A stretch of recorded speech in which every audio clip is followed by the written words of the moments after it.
Bueno, más adelante vamos a pasar la canción. Qué linda mañana para escuchar folclore. Estamos con Esteban Klisic, lo tenés, Esteban, ¿no? Además, gran hincha de Liverpool, imagínate el gusto doble que tengo por ponerlo acá. Y además vamos a pasar el himno de Liverpool, que una canción que hizo Liverpool, y como dijo un oyente, también hincha de Liverpool, Eddie, el escribano, liverpulense, que en realidad es un gran homenaje al barrio, ¿no? Yo eso un poco lo vivo afuera, porque soy uno de los hinchas de Liverpool que no es del barrio, que vengo de afuera. ¿Cómo estás, Fito Garcés? Muy bien, che. Bueno, entretenido. Ingresen a nuestra página web con la fotografía que ya vamos a colgar con Fito con nosotros tapándose el ojo izquierdo. Y justo es el izquierdo, Fito. Esto te va a traer problemas semánticos. Semióticos de quién. No, semánticos no, semióticos. Sí, claro. Sí, claro, porque es con el ojo izquierdo el que no le anda. Bueno, ¿qué fue? ¿Fútbol? ¿Papi fútbol o? Papi fútbol. Lo que pasa es que soy un demonio. Soy un demonio. Entonces es muy difícil marcarme. ¿No? La gente. ¿Te acordás de la saeta rubia? ¿La saeta rubia? Saeta rubia era como le decían a Di Stéfano. Uy, tenés razón. El gran crack argentino del Real Madrid, ¿no? Sí. ¿Sabes que estuvo hace 2 viernes atrás? Estuvo con nosotros el Pepe el zaguero del Real Madrid, ¿Quién? El gran zaguero del Real Madrid. Ay, ¿cómo se me puede olvidar el nombre?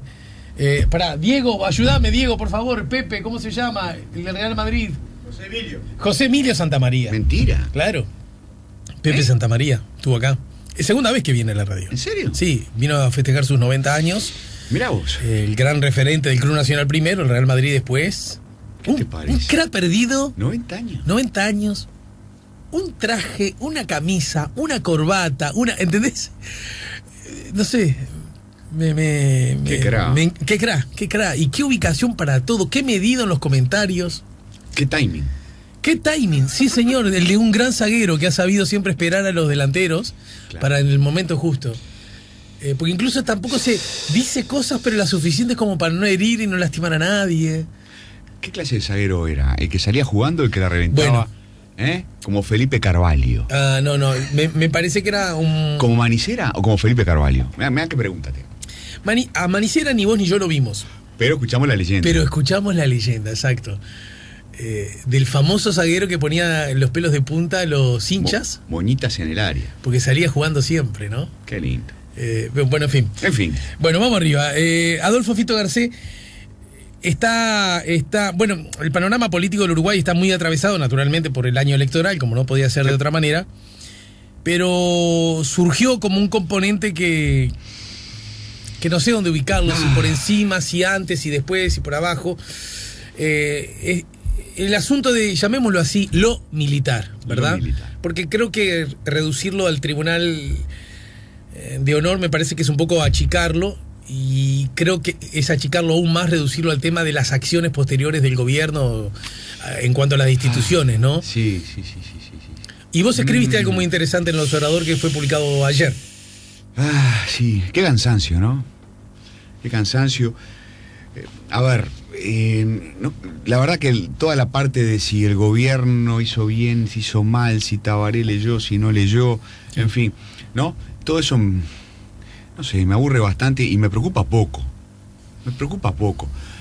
La pregunta que hace mucha gente es, che, al gobierno ¿cómo le fue con esto? Va, el Frente Amplio suma, el Frente Amplio resta, ¿no? ¿Se beneficia electoralmente, se perjudica? ¿Cuántos votos le cuesta? Son buenas preguntas, yo no voy a decir que no. A mí me parece que, para contestarlo en 30 segundos, por si a alguien le interesa mi opinión sobre el punto, diría, a ningún gobierno, a ningún partido le puede hacer bien que se hable de crisis con los militares, de crisis institucional, de crisis política. Cuanto más ruido en torno a un gobierno, más problemas, ¿no? Y capaz que menos chance de que la gente lo vote. Pero todo esto olfato, ¿no? Como los jueces en el fútbol, ya que hablábamos recién. Mientras menos se hable de los jueces, mejor, un poquito. ¿Viste? Yo qué sé, yo me pongo el zapato de la gente, trato de ponerme los zapatos de la gente que no interesa mucho la política, y capaz que escucha ecos. Che, ¿qué pasa? A ver, crisis política, crisis institucional, problemas con los militares, ¿qué le pasa al Frente Amplio? ¿No? Algo así. Ahora es lo que menos me interesa. Porque creo que hay un tema infinitamente más importante, que es el tema, dirías tú, de lo militar. Eso es lo que realmente me importa, lo que me preocupa y hasta lo que me duele de todo lo que está pasando, ¿no? Es decir, me duelen las declaraciones de Feola, como a todo el mundo, ¿no? El nuevo comandante en jefe del ejército, cuya cabeza casi rueda, ¿no? Viste que a Tabaré Vázquez le dio por usar la guillotina y no dejó títere con cabeza. Bueno, yo creo que estuvimos a 5 minutos de que el nuevo comandante en jefe del ejército fuera destituido por declaraciones que tú habrás comentado largamente, declaraciones insólitas, que no le constaba, dijo, que hubiera desaparecido. Es una cosa increíble, ¿no? Pero entonces, bueno, Feola, los tribunales de honor... Fueron corregidas después con un comunicado, ¿no? Exacto, le avisaron. Bueno, no, el ministro Bayardi lo contó, ni siquiera hay que especularlo, cosa que podíamos especularlo, obvio. ¿Cómo es la cosa? ¿Usted piensa esto? No, yo pienso esto. Bueno, vaya y dígalo. Buah. Sí, es que si no hacía un desmentido bien tajante, bien categórico, me gustó el desmentido del comandante en jefe del ejército, ¿no? Que fue muy claro sobre todos estos temas de derechos humanos, democracia, en fin, desaparecidos, etcétera. Si no hacía ese desmentido, la cabeza volaba, ¿no? Y hubiera sido tremendo. Ahora, comandante Feola y sus tan desafortunadas declaraciones. Los tribunales de honor, episodio que tú habrás comentado largamente. Manini Ríos, Guido Manini Ríos, y todo esa serie de conflictos que tuvo con el presidente de la República, con el Poder Ejecutivo, que derivan en su destitución y automáticamente en una candidatura presidencial. Tiene que estar prohibido. Una de las cosas que escribí ayer. Tiene que estar terminantemente prohibido que vos puedas un día ser comandante en jefe de un arma y al día siguiente candidato. Por favor. Como está prohibido en tantos otros... Ernesto Murro. En roles de dirección que no tienen sables, ni cañones, ni pistolas, ¿no? Por favor, Murro, cuando parecía que Murro podía ser candidato, se armó un escándalo y yo digo con razón.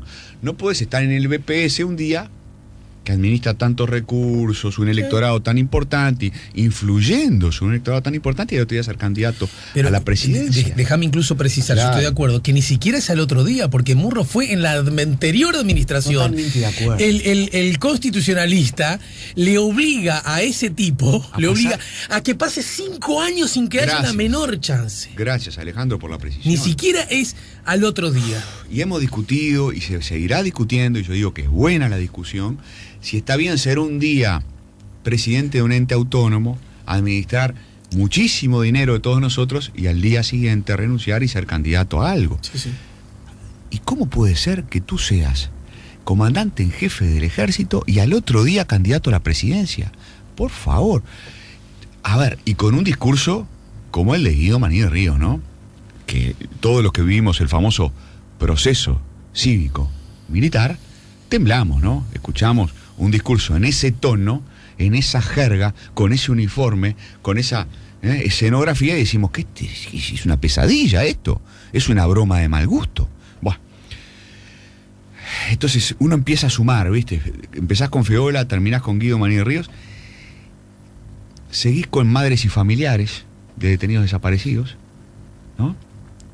¿Cuántos restos de desaparecidos pudieron ser ubicados en todos estos años después de la dictadura? Pocos, muy pocos, ayúdame, 2, 3. Creo que ¿no? son... El papá de Javier Miranda, el escribano Miranda, ¿no? Sí, Ubajerne Chávez Sosa. El militante comunista. Después estamos hablando... El maestro también, Julio Castro. El maestro Julio Castro, 3 o 4, no más. Y me parece que hay alguien más, serían 4, sí. En todo caso... Entonces uno dice, caramba, pasan todos estos años, décadas después de la dictadura, y las madres y los familiares de los detenidos desaparecidos siguen sin tener lo mínimo, la información sobre dónde están sus seres queridos. Y todo esto porque hay un pacto de silencio deleznable, vergonzoso, ¿no? De las personas, sobre todo militares, policías y algunos civiles que tuvieron que ver con la represión durante la dictadura. Una vergüenza nacional. Entonces, uno se pone a sumar todo esto y se pregunta, che, ¿qué hicimos mal para estar tropezando con la piedra hoy de Feola, de Manini Ríos, y del pacto de silencio y seguir prisioneros de Nino Gavazo, por favor. No, ¿qué hicimos mal? ¿Y sabes qué? ¿Sabes lo que hicimos mal? Muchas cosas, pero sobre todo hicimos mal, creo yo, y se me podrá decir que está mal hacer, no sé, que está mal, ¿no? Que es, juzgar desde el hoy y el ayer es un anacronismo, se me podrá decir, pero yo creo que hicimos mal la transición. Yo creo que lo hicimos mal. ¿En ese punto? En ese punto. Me explico para que la gente me entienda. ¿Te explicas luego de la pausa? Sí, claro. Porque además, naturalmente, va a venir la pregunta, porque es la que muchas veces se está usando, creo que muchas veces en forma honesta y otras simplemente ejerciendo el rol de cretinos útiles que toda forma de poder siempre tiene. Y es... hablan del pacto de silencio, pero no dicen que todo esto nació con el pacto del Club Naval, ¿no?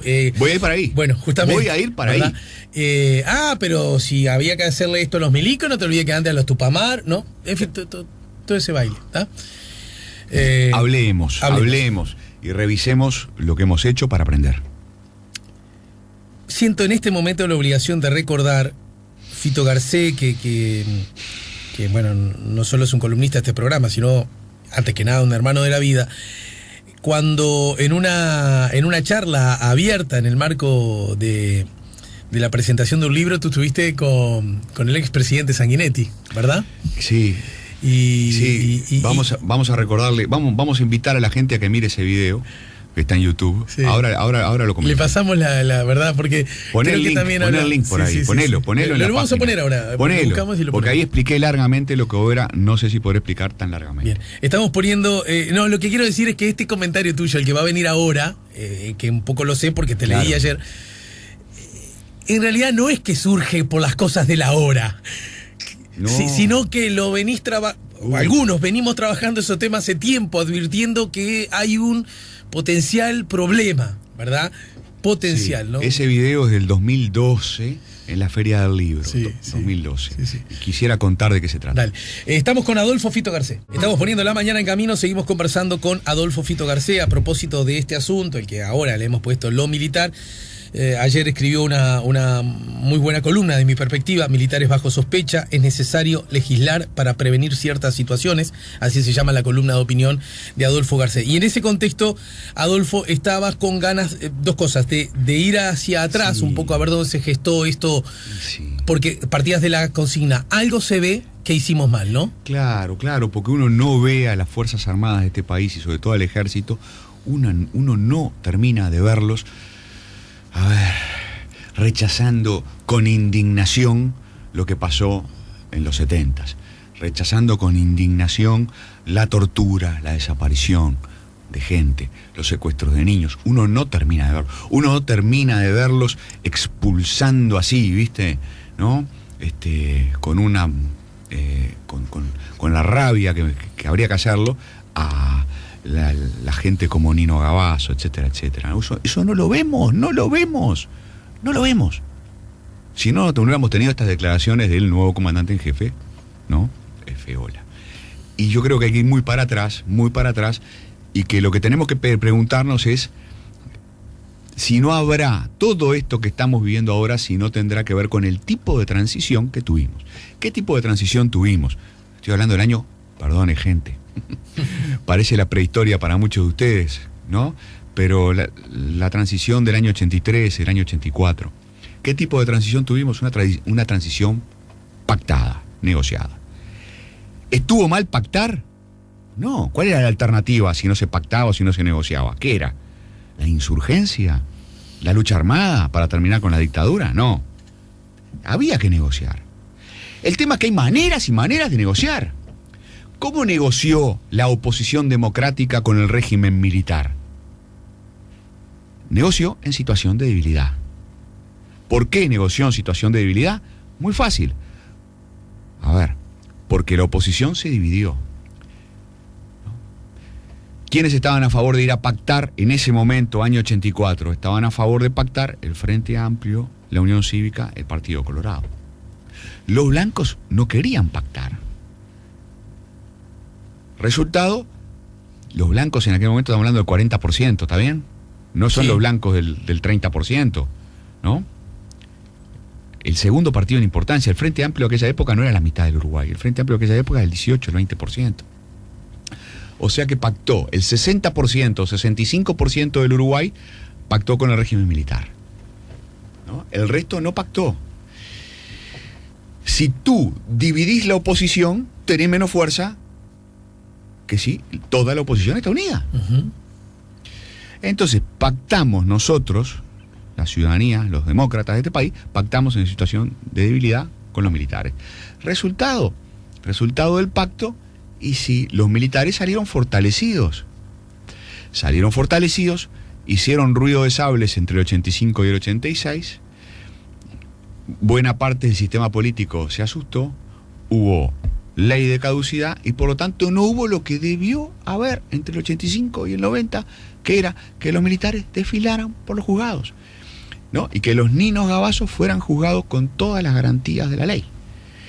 Si hubiéramos logrado juzgar a los ninos gabazos entre el 85 y el 90, las Fuerzas Armadas hubieran recuperado prestigio, se hubieran sacado de arriba ¿no? Toda esta camada de gente, capaz que hasta hubiéramos conseguido avanzar por el camino de la verdad, capaz que hubiéramos conseguido información, capaz que las madres y familiares hubieran pasado mejor, menos mal. ¿Y por qué la oposición se dividió? Y acá quiero ser también muy claro, la oposición no se dividió solamente, como se suele decir, porque Julio María Sanguinetti estaba calculando que bueno, que le convenía pactar, como se suele decir, ¿no? Bueno, porque si pactaba y Wilson Ferreira estaba preso, él tenía más chance de ser presidente. No es Julio María Sanguinetti el único responsable de lo que pasó con el pacto, con la forma de la transición. El Frente Amplio avaló. El Frente Amplio se sentó a la mesa con los militares y aceptó que no estuvieran los blancos. Aceptó que no estuviera Wilson Ferreira. El Frente Amplio aceptó negociar con los militares sin los blancos. ¿Por qué lo hizo? Y bueno, porque para el Frente Amplio era una oportunidad fantástica de sentarse en la mesa más importante de la época y de cobrar legitimidad. Formar parte de la conversación. Y también, ¿por qué no decirlo? Porque para el Frente Amplio era muy importante que se terminara cuanto antes la dictadura, porque había mucha gente presa y mucha gente sufriendo. La mayoría de esas personas de algún modo u otro vinculados a ese partido, ¿verdad? Por supuesto. Porque en la política siempre se mezclan cálculos y convicciones, todo junto. En el caso de Sanguinetti también había convicciones. Él decía, hay que pactar de una buena vez porque precisamos terminar con esto y hay que recuperar la democracia. Es decir, no quiero dar una mala imagen de los actores políticos de la época. Déjame decir, no para intervenir en el análisis, sino para, en todo caso, como si hablamos de la prehistoria, para dar dos datos que también pueden enriquecer y por ende complejizar. Primero, quizás pueda resultar un tanto exagerado decir que el Frente Amplio y el Partido Colorado admitieron la salida sin los blancos. En realidad se admitió sin Wilson Ferreira. Sí, que era la figura clave. Bajo la lógica de que tampoco Sereñi y otros grandes podían participar de las elecciones, ¿no? Porque eso también hay que recordarlo. Muy bien, muy buena precisión. ¿Verdad? Y también se puede decir, desde esa mirada, que si bien, claro, uno escucha, yo vengo ahora, recién nacidito, llego de Hungría y escucho esto y digo, qué mal dejaron a los pobres blancos afuera, ¿no? También habla de estrategias y lógicas patrióticas. Quizá la actitud de, vos sabés lo mucho y muy bueno que siento por Wilson Ferreira. Yo, además, soy muy amigo de su hijo. Quizá la actitud de Wilson también pudo haber sido otra. Te adelantaste a la parte final de mi argumento, porque es exactamente. Porque ahí hubieras estado, siguiendo tu lógica, en la mesa hubieran estado todos, ¿no? Claro. A ver, colorados y frente amplistas no debieron aceptar que no estuvieran los blancos en esa mesa. Los blancos no debieron radicalizarse tanto. Cuando Wilson Ferreira se radicaliza tanto, se enfrenta como se enfrentó con la dictadura, y no acepta formar parte de las negociaciones, todos salimos perdiendo. Y Wilson no acepta, creo yo, en parte, no solo por su fastidio, su dolor, su bronca contra la dictadura, no solo por aquella frase que lanzó en el Senado cuando dijo, seremos, ¿no?, los enemigos, no sé cuál, los principales enemigos de la dictadura, todo ese discurso espectacular que hizo en el 73, la noche del 27 de junio. También porque estaba calculando, creo yo que el cálculo de Wilson Ferreira, el cálculo político fue, durante todo este tiempo, durante toda la dictadura fue, a ver, perdí la elección de 1971 porque perdí votos de izquierda. Porque la izquierda pasó de tener 9% como tenía en el 66 a tener 18%. Para retener votación de izquierda tengo que ser un poco más radical de lo que he sido. Y yo creo que el cálculo de Wilson fue, me voy a poner bien a la izquierda, cuestión de recuperar esos votos que se me fueron para el Frente Amplio en su momento. Es decir, yo creo que también Wilson Ferreira estaba calculando. Creo que calculó Seregni y Arizmendi. Arizmendi fue una figura clave en la transición. El Partido Comunista de la época fue un actor decisivo.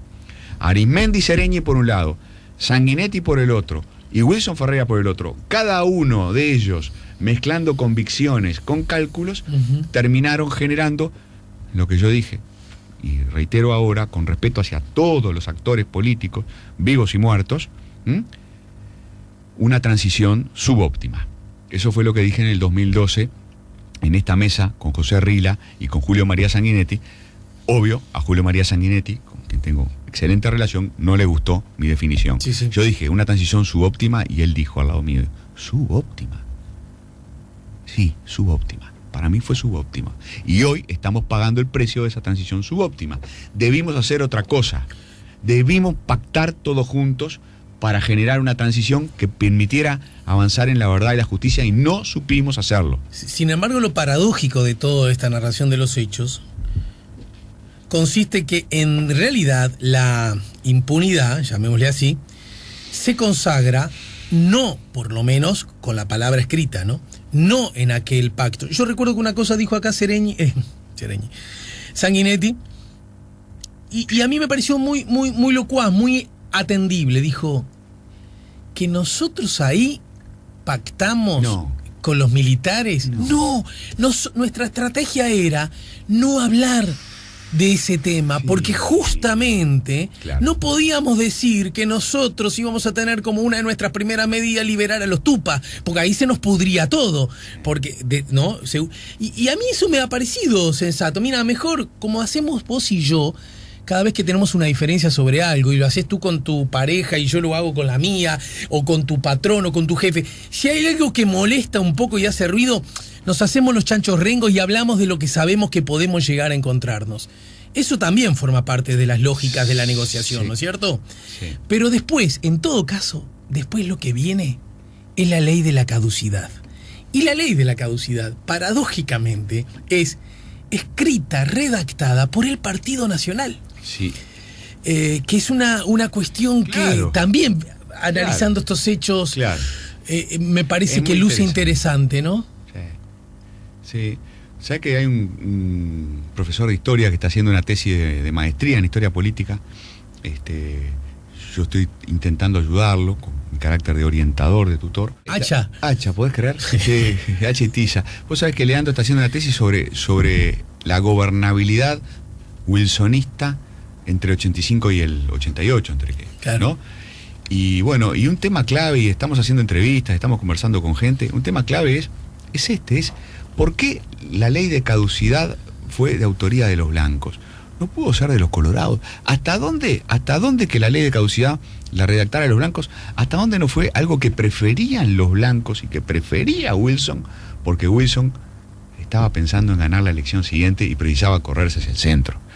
Después de haber fracasado en su estrategia de ir hacia la izquierda, después de que Sanguinetti dejó claro que la manera de ser presidente era prometer cambio en paz, Wilson Ferreira no precisaría dar una señal clara hacia los militares, hacia el centro, hacia ese hombre de la calle que quiere vivir tranquilo y que no quiere conflicto con los militares. No precisaría dar una señal. ¿No será por eso que la ley de caducidad fue redactada por los blancos? Hay todo un componente estratégico en Wilson que no ha sido suficientemente esclarecido hasta ahora, porque creo que todos hemos comprado una parte de la historia que es cierta, que es la parte del Wilson principista. Y el Wilson estratega, o el único estratega es Sanguinetti, o el único estratega es Seregni. Wilson, ¿no había un estratega? ¿No había un hombre con una máquina de calcular también en Wilson? Sí, había. Pero ustedes nos han enseñado, cuando digo ustedes me refiero a la sarta de politólogos, es que el político hace política. Y la política incluye cálculo, es una cosa inherente a... Pero viste que está como como instalado. No, Julio María Sanguinetti, el hombre de la máquina de calcular. No, Wilson el principista. Pará. Entonces, en fin, hay todo un capítulo ahí que merece más investigación histórica y politológica. Mi punto es, aceptemos que salió mal. Sí.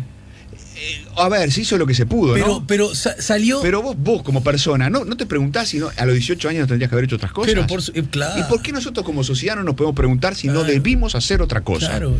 Para aprender. Claro. Sí, para aprender. Emanuel Adler, el politólogo más brillante del Uruguay, ¿no? Que vive en Canadá, y estuvo hace un par de años acá en Uruguay, invitado por el Instituto de Ciencia Política para ir al Congreso de la Asociación Latinoamericana de Ciencia Política.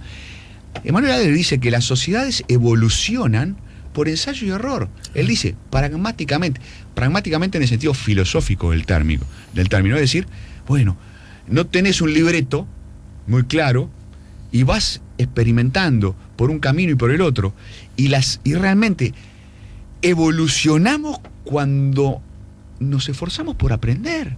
Vamos a esforzarnos por aprender. Europa se esforzó por aprender después de siglos de guerras y de matanzas y de xenofobia, ¿no? Y construyó la Unión Europea. Pensaron en lo que hicieron. ¿Qué errores no tenemos que cometer? Pensaron los europeos y construyeron esa maravilla problemática, tensa, ese equilibrio inestable que es la Unión Europea. Los uruguayos construimos la democracia aprendiendo de siglos, de décadas de guerras civiles. Y así fue como construimos esta democracia que es la mejor de América Latina. Miramos al pasado y aprendimos. ¿No podemos aprender nosotros de la transición? ¿De los errores de la transición? Déjame... lo decís y firmo bajo. No obstante ello, no solo creo que salió mal, salió incluso peor de lo que pudo haber salido. A ver. Porque yo se lo digo a los oyentes y a todo el mundo, yo estuve en contra de la ley de la caducidad. Claro. Voté verde. Yo también. Firmé primero para que hubiera... En esa época yo era sereñista y comunista. Y estaba completamente de acuerdo con la transición. Voté verde. Pactada con el Pacto de Naval. Recogía firmas. Claro. Iba a las ferias a hablar con la gente. Recuerdo muchas señoras cuando yo golpeaba la casa, en la época que se golpeaba la casa y te abrían, ¿no? Es decir, porque estaba más gente en la casa y además los temas de que pudieran venir a afanarme no estaban tan presentes. Me acuerdo muchas señoras que de pronto tenían la edad que tengo ahora yo, ¿no? Claro. Y que me decían, eso es mentira, eso no ocurrió. Sinceramente, no es que estaban ocultando a un tío torturador, ¿verdad? Claro. No, eso es mentira, mijo, eso no ocurrió, eso no pasó. Bueno, la viví, digamos, horizontalmente toda esa situación. Finalmente la ley no solo se aprueba, sino que además queda confirmada después en las urnas por la ciudadanía. Igual digo que salió peor. ¿Por qué la ley no fue aplicada? Ni siquiera, fíjate el horror. Una ley que fue mala ni siquiera fue aplicada, porque tenía mínimas, y ahí algunos advierten que está a la mano de los blancos y la de Wilson en particular. Claro. La redactó, recordemos, el senador el diputado Sturla, hermano mayor del actual cardenal. Sí, señor. Con 3 aspectos, sí, señor, que nunca fueron abordados.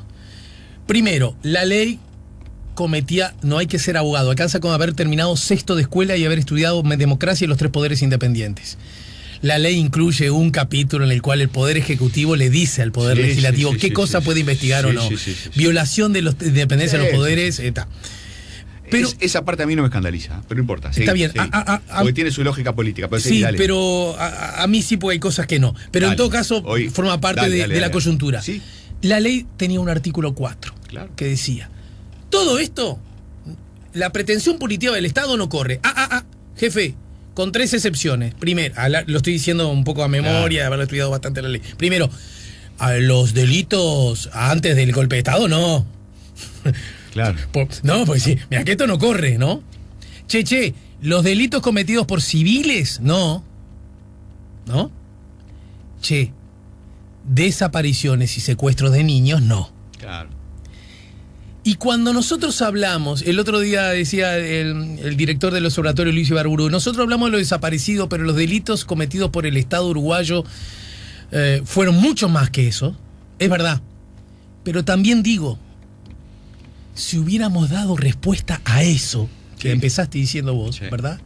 A lo que la ley incluso decía que había que dar respuesta, desapariciones no. Eso hay que investigarlo, eso hay que ir a fondo y eso hay que conocer la verdad. Y ese costado me parece que fue deliberado, y en eso hay que decirlo también, el presidente Sanguinetti jugó un rol importante.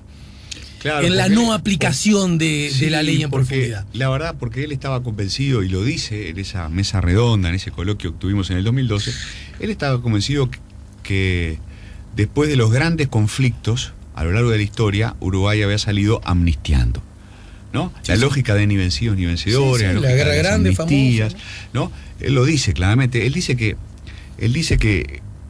bueno, que había que dar vuelta a la página, que había que dejar las cosas así, porque eso era lo correcto. Él lo formula en términos morales. Ya está, se terminó, ¿no?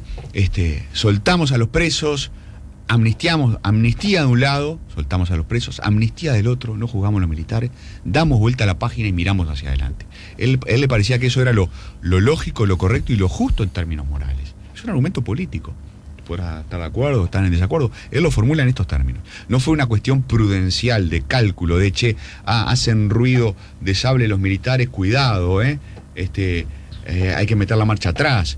Hubiéramos querido juzgarlo, pero no podemos. No. Fue un argumento moral, un argumento político. Lo justo, histórico incluso. Sí, con fundamento histórico. No. Como enseñó Pibel de Otto, cada vez que hubo un conflicto fuerte, hubo amnistía, y así fue como avanzó Uruguay. Entonces, está bien. Creo que a la larga hemos aprendido que esa estrategia nos terminó dividiendo más. Generó mucho más problemas y mucho más injusticia de la que parecía. Sin embargo, ocurre porque también las cosas, le empezaste diciendo, ojo con la tentación anacrónica, yo le tengo terror a eso. Y yo puedo entender que en aquellos momentos quizás estas tenían que ser la salida, ya sea por convicción moral o por, digamos, herramienta política posible, ¿no? El asunto es, nada le impidió a la democracia uruguaya, al sistema político uruguayo, años después, ya más consolidada la democracia, por lo menos aplicar la ley de caducidad que dé respuesta a esos asuntos. Sí. Y eso no se hizo. Y luego te pido un esfuercito más. Luego de la pausa a mí me gustaría, porque está bien, pero ¿qué hacemos con las Fuerzas Armadas y el pensamiento acerca de aquellos acontecimientos? Dale. Más allá de que la salida no fue la apropiada. Dale. Lo vemos luego en la pausa. Dale. Gracias, Fito. Gracias por el tiempo. Estamos poniendo la mañana en camino. Fito Garcés con nosotros. Ultimísimo tramo de la mañana en camino. Ya se viene Marina Rodríguez con las novedades del Socio Espectacular. Recuerden, si quieren ganarse la tarjeta del Socio Espectacular, ya pueden mandar su SMS WhatsApp 099-894-987. Bueno, Adolfo Fito Garcés, todo esto que, a propósito de lo militar y el análisis de carácter histórico que estás haciendo, que tiene como protagonista de primera instancia lo que podríamos llamar los uruguayos en general y sus representantes, claro, el sistema político, ¿no? Sí. Aún así, estaría como dejando en el aire, bueno, ¿qué hacer con las propias Fuerzas Armadas? Y ni siquiera estoy hablando si debemos o no debemos tener Fuerzas Armadas. Que me parece que es una cosa, es un extrañísimo tema tabú, cuando en realidad en las repúblicas libres no debería haber temas tabú de ninguna naturaleza, ¿no? No, incluso para reafirmar, yo siempre digo, si hay algo que me gusta digamos, del posmodernismo, es que discute todo. Es verdad. Incluso decir, ¿habrá o no habrá que querer a los hijos? ¿No? Sí, entonces después que lo discutís concluís que sí. Después de la discusión los querés más todavía que antes. Pero discutir las cosas, estamos, ¿no? Discutir. Bueno, eso, ni siquiera planteo eso. El tema de la reivindicación o no de los años de la dictadura, o la ausencia de condena a los crímenes cometidos por esta institución del Estado durante aquellos años. ¿Cómo el saneamiento democrático del que hablan algunos? Claro. ¿Debe hacerse? ¿Cómo debe hacerse? ¿Cómo se logra? No tengo respuestas, Alejandro. Pensemos juntos. ¿Lo vivís como una asignatura pendiente? Sí, eso? como una asignatura pendiente. Lo primero es aceptar que tenemos un problema. Aceptar. Capaz que lo segundo no es imprescindible, pero ayuda, explicarlo. ¿De dónde viene? ¿De dónde viene el problema? ¿De dónde viene el problema? Aceptar que tenemos un problema, hablar del problema, yo diría, hacerle sentir a las Fuerzas Armadas, sí, como sociedad, que nos indigna, que esperamos otra clase de militares. Yo quiero periodistas de los cuales sentirme orgulloso, y como ciudadano, y me siento orgulloso de muchos periodistas, y te incluyo, me siento orgulloso de muchos colegas míos, de muchos politólogos, me siento muy orgulloso de jugadores de fútbol, ¿no? Me siento muy orgulloso de artistas, me siento muy orgulloso de empresarios, me gustaría sentirme orgulloso de los militares.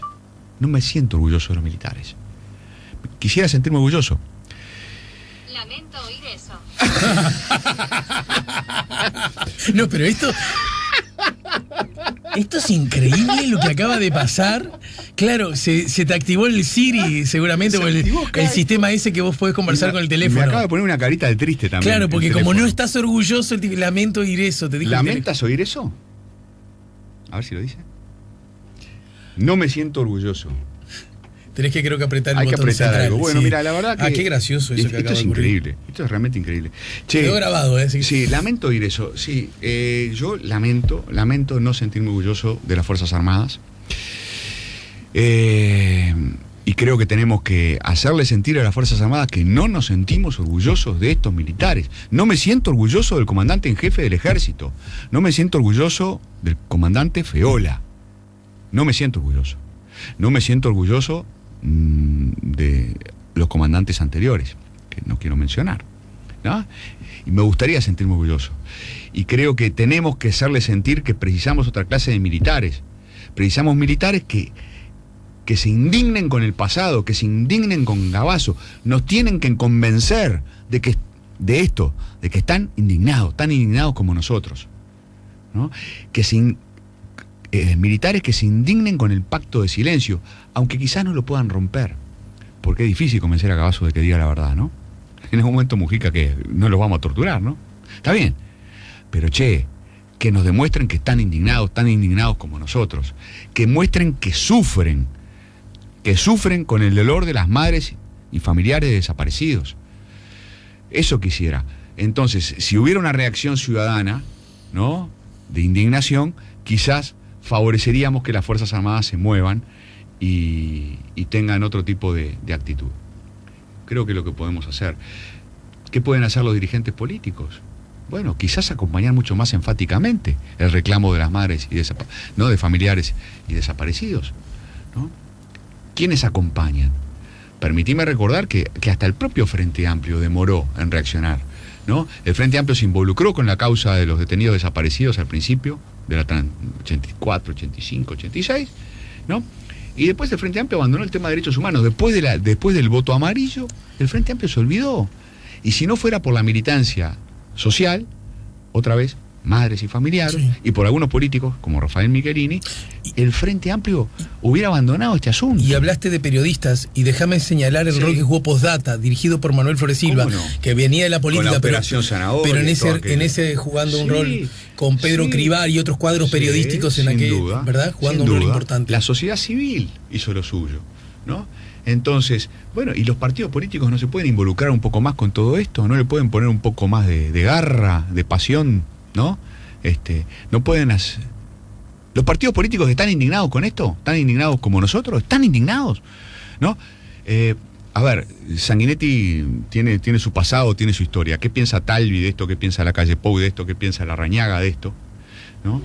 ¿Algo les impide a ellos ir el próximo 20 de mayo? Es excelente la pregunta. ¿Por qué no? A la marcha decir... ¿No les duele esto? Esto me causa dolor que haya ciudadanos enterrados...